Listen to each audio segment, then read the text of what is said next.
Hi guys, 2021. What a godforsaken year that was. I discussed my questionable reading year in a video recently that I'll link below if you want more context, but here were some bright spots. If you happen to be new to my channel, I'm Jennifer. I'm currently a freelancer working in New York. I have several years of publishing experience, and I love creating both written and video book reviews on literary fiction, nonfiction, classics, some epic fantasy, and a lot of titles in translation, especially from Central and Eastern Europe. So if that sounds like it could be your type of thing, I'd love for you to sample some of my other videos and see if you might enjoy being subscribed. Also, I respect those of you who aren't that into cats. I was once one of you, but in case they're a draw, I do have a baby angel cloud muffin and a red panda sherbet creamsicle. This year I'm highlighting 12 books going up to absolute favorites. So let's start with Chouette by Oshetsky, a debut novel about a woman who gives birth to an owl baby and whose husband is intent on curing the baby.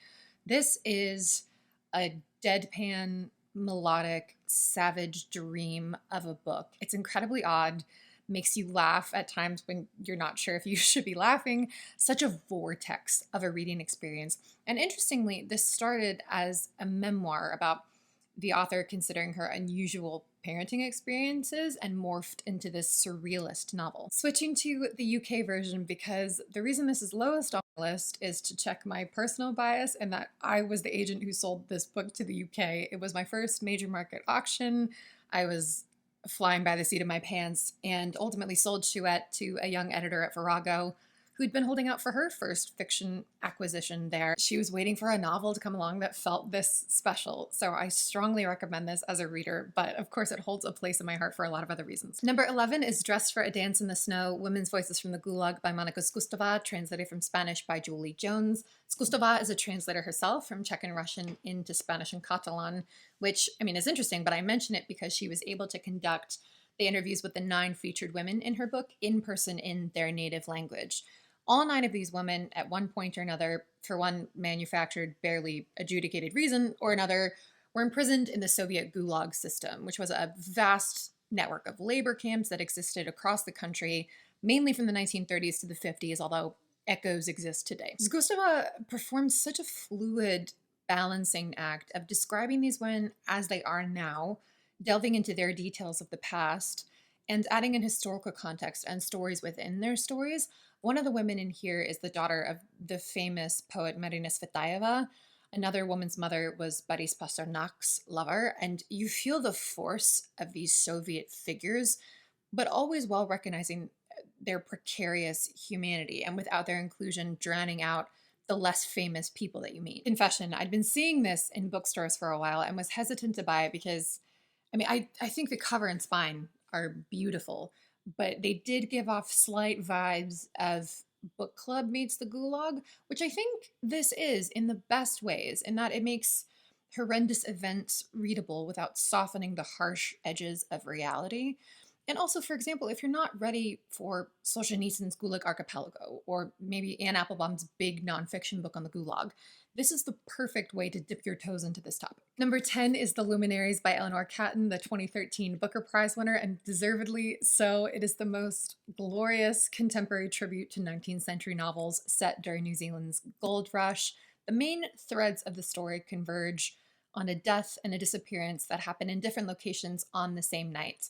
And famously, the 12 signature characters all represent different signs of the zodiac. Catton researched and reconstructed the night sky as it would have been over the South Island of New Zealand in 1866, and so many other elements of the book spring from that research. I couldn't care less about astrology in my everyday life, but I loved the playful intricacy in here. I read this beast of a thing at a time when I was really struggling early last year, and so what I can say is that even in that state, I had so much fun with this novel. It was engrossing in exactly the way I needed, and I look forward to rereading and discovering much more about it. While we're on that wavelength, book number 9 is Wintering: The Power of Rest and Retreat in Difficult Times by Katherine May, a memoir I think a lot of us need on a cellular level at this point.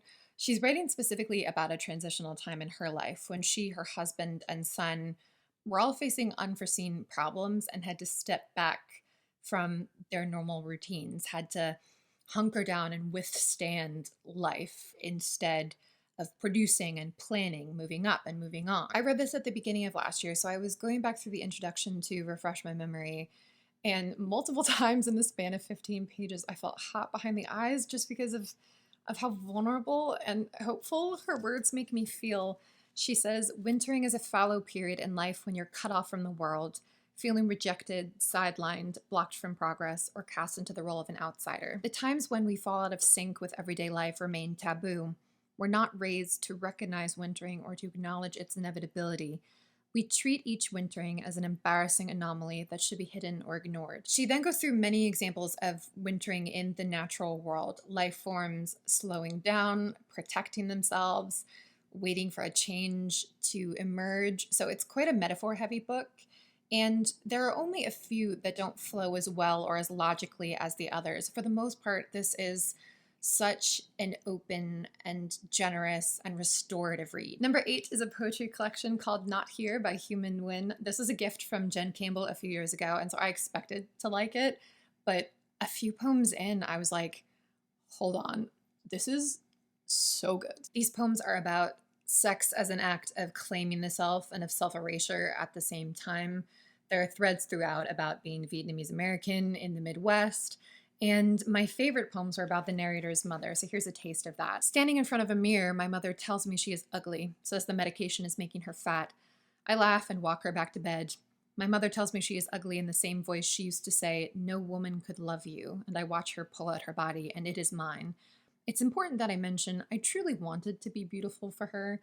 In my dreams, I am thin, and if not thin, something better. I'm often asked why I left my mother, her old age scaling the high rise of her spine.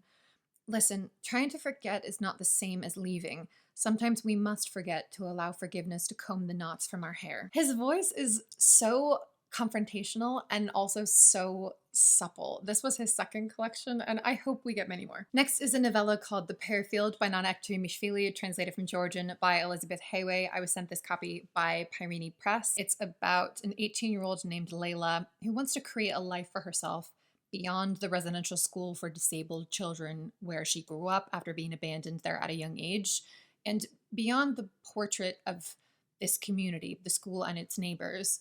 There's also a story about an American couple who are hoping to adopt and thereby save a forlorn Georgian orphan. I have a full review on this that I'll link below where I go into detail on the post-Soviet context of this novella.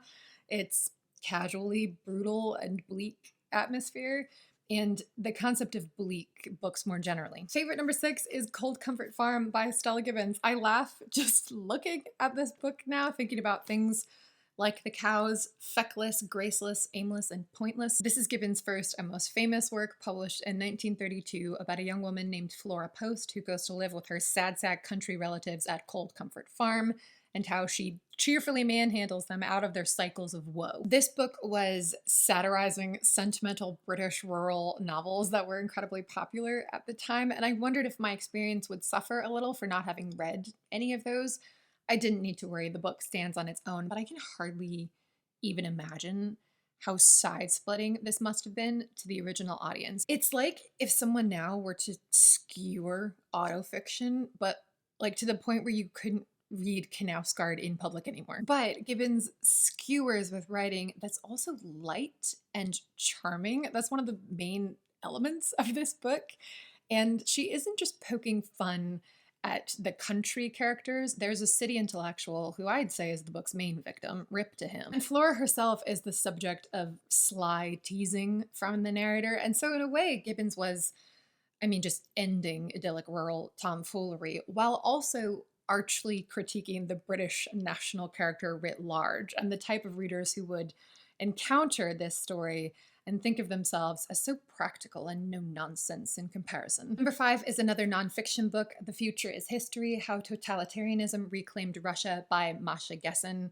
They're a well-known Russian-American professor, author, and activist, and I was familiar with a lot of their work in The New Yorker, but had never read a full book of theirs. This breaks down major parts of the Soviet Union and then Russia's political and intellectual history from the 1980s to the late 2010s. One of the major devices Gessen uses is following 4 young Russians who were all born between 1982 and 85 through the breakup of the Soviet Union and how they remembered that part of their childhoods. onto their adult pursuits and how each of their lives is impacted by the escalating repressions of Putin's regime. I liked checking in with these 4 people and others throughout, but the primary pleasure of this book for me was seeing events that have happened mostly within my lifetime through this critical lens, and the seamless way they incorporate many sources and perspectives. They have a real point of view, but it's far from the only presence in the book. My favorite element was reading about sociology as a field of study during and following the Soviet Union.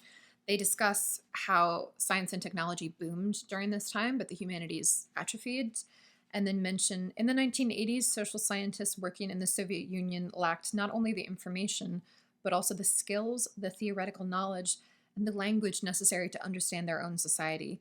Very few of them were trying against all odds and obstacles, and these people were groping in the dark. And after reading this, I keep thinking about the ways that societies generally, to a lesser extent, but including my own, don't equip people to examine them from within. This is a rarity for me. At number 4, I have another poetry collection, one of my favorites ever, Music for the Dead and Resurrected by Valzhyna Mort. She writes in both Belarusian and English, and this, her latest collection, was originally written in English. Her poems are so eerily musical and rhythmic while also being conversational. She weaves the gory history of Belarus into these daily details. Bones appear throughout, marble for monuments and also for headstones. The narrator talks about mass graves and buried words, stories and silences and wailing absences within families. At one point, she references shrouds woven from sound and says that death songs have kept them alive. A simple poem I really like is called Genesis, and it starts, "I've always preferred Cain, his angry loneliness, his lack of mother's love, his Christian sarcasm. Am I my brother's keeper?" asks his brother's murderer. Some of you who have been around for a while know that Antigone is my favorite play, and the opening poem here is called To Antigone, a Dispatch. I don't know how many times I've read it. It's brilliant. Coming in at number 3 is Great Circle by Maggie Shipstead, which I was sent by Knopf. Other than Wintering, this is maybe the book that I'd recommend to the most people. It is stupidly readable and absorbing and vivid. The novel mainly chronicles the life of a character named Marion Graves in early 20th century America as she falls in love with flying, becomes a pilot, and then ultimately disappears on a flight around the world. Shipstead clearly takes a lot of inspiration from female pilots of the time, most famously Amelia Earhart, but she's also interested in how figures like Earhart are then portrayed after they're gone. And the other main storyline in here follows a present-day young actress named Hadley who's been cast as Marion in a dramatic film about her life. My older brother is a naval flight officer. My whole family has gone to the Air and Space Museum together. They were riveted. My mind felt like it flatlined just looking at these planes, not even reading the plaques and stuff. I don't speak plane or car or anything with an engine, really. It didn't matter for this book. You're so wholly within Marion's life and mind that her love for flying is enough. Seeing a character come alive this way, page by page, is one of my favorite types of fiction experiences. And I loved Hadley as well, and this interplay between the woman herself and the multiple filters and skewed interpretations we then get of her life. It saddened me that Hadley's story contributed less and less as the book went on. That would be my main criticism. But overall, this is a novel for novel lovers. But number 2 is my favorite novel of 2021, The Fig Tree by Goran Vojnovic, translated from Slovene by Olivia Hallowell. I was sent this copy by Istros Books. Our protagonist is Jadran, a man in his mid-30s, living what feels like a vaguely unfulfilled life in Ljubljana. We get to know his grandparents, parents, and wife. Their personally fraught histories intermingled with the everyday political histories of Yugoslavia and its aftershocks. And it's not clear for most of the book where the godly voice of the narrator intersects with Jadran's voice. I mentioned when I reviewed this that it's a perfect case study in how to write what could be gorgeous standalone short stories in such a way that they still feel like a cohesive novel. So to anyone writing actual short story collections and then having them be marketed as novels, I know this is a difficult balancing act, but it can be done properly. and then marketed truthfully too, which is always nice. So many isolated scenes from this book live with me still. I could describe it almost section by section. Voinovich is such a subtle and exciting writer. He's already award-winning in Slovenia. His books have been translated into a number of other languages, and I just hope that he gains even more traction in English. And my favorite book of this past year was To the Lake, A Balkan Journey of War and Peace by Kapka Kasabova. I've been evangelical about her previous nonfiction book, Border, but I think this is even more successful. Kasabova grew up in Bulgaria, but her grandmother was from one of the most ancient lakes in Europe, Lake Ohrid, which is split across the Macedonian-Albanian border.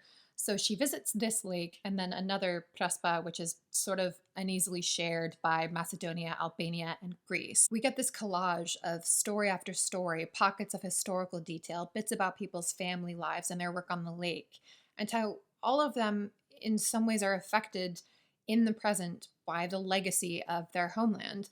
Multicultural communities that have been ripped apart time and again by targeted campaigns of oppression, by wars, and by the arbitrary but somehow ironclad lines we draw and then call borders. There's something sensuous about her writing, and what sets this apart even from Border is the strength of the memoir elements.